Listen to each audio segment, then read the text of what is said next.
चर्चित गायिका रचना रिमाल अस्पतालबाट डिस्चार्ज भएकी छिन्।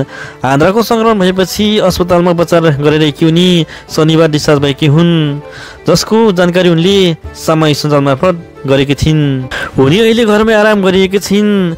कार्यक्रमको सिलसिलामा रुकुम पश्चिम पुगेकी उनी स्वास्थ्यमा समस्या देखेपछि काठमाडौँ ल्याएर उपचार थालेको थियो। सानो आन्द्रामा सुनिएको र पेटमा पनि केही समस्या देखिएको थियो। केही दिनको अस्पतालको उपचारपछि उनी घर फर्केकी हुन्। उनको स्वास्थ्यमा बिस्तारै सुधार भएको छ।